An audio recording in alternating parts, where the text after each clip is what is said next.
Kehidupan di perkotaan yang rentan dengan aktivitas fisik yang rendah serta pola makan yang kurang sehat sebenarnya membuat kita lebih rentan terkena diabetes mellitus.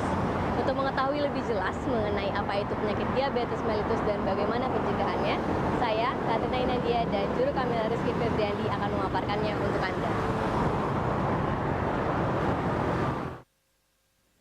Urban diabetes atau diabetes tipe 2 sangat dipengaruhi faktor gaya hidup.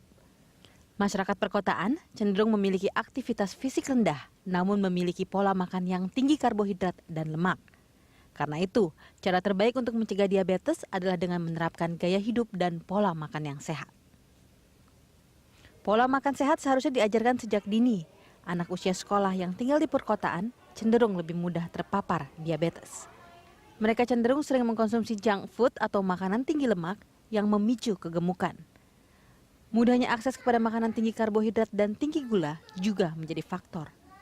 Di perkotaan, diabetes pada anak cenderung lebih tinggi dibandingkan di wilayah lain.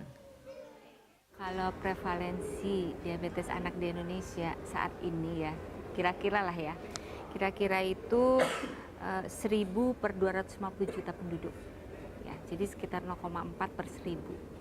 Itu yang terdata di registri. Registri itu pencatatan untuk diabetes di anak. Jadi di data di seluruh Indonesia kita punya data itu cuma 0,4, kecil sekali, sangat kecil.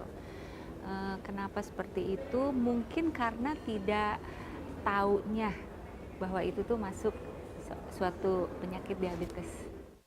Mengajarkan anak untuk mengkonsumsi lebih banyak sayur dan buah akan sangat baik bagi kesehatan mereka. Untuk membiasakan anak mengonsumsi sayur dan buah bisa dilakukan perlahan dan dimulai dengan porsi kecil. Selain pola makan, peningkatan aktivitas fisik juga dapat mengurangi resiko diabetes.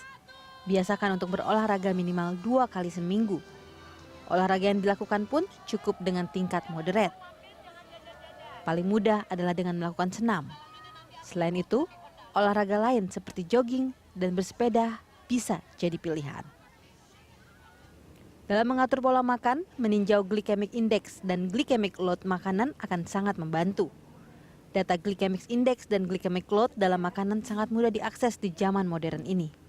Anda cukup mencarinya lewat gadget Anda dan berbagai referensi daftar glycemic index makanan dapat dilihat.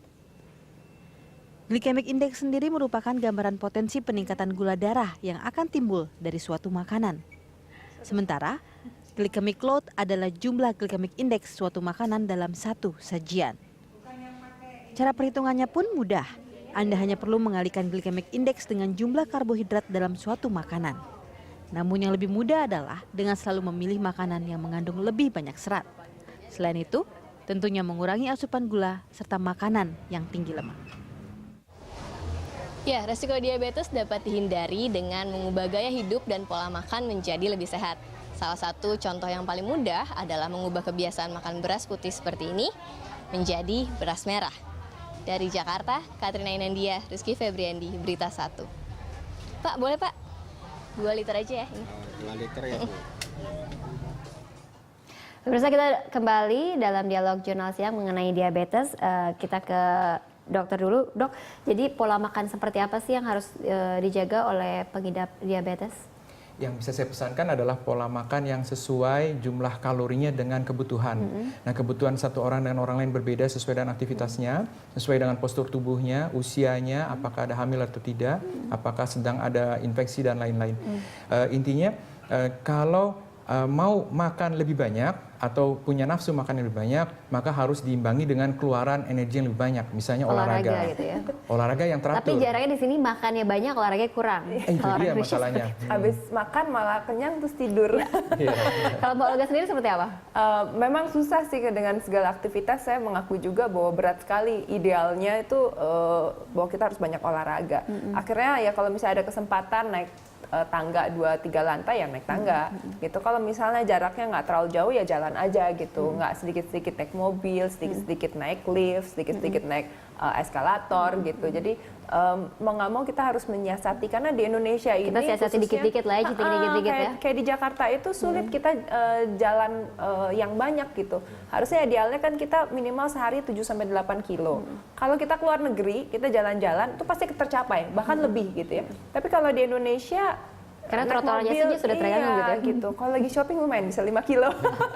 Tapi kalau enggak, pasti sehari cuma 3-4 kilo gitu. Iya, Harus baik. ditambah. Terima kasih banyak ya dok Iya, dan Mbak Olga sudah berbincang dan berbagi informasi di sini bersama kami. Terima kasih banyak pemirsa, dialog jurnal siang telah usai. Kita akan kembali setelah jeda berikut.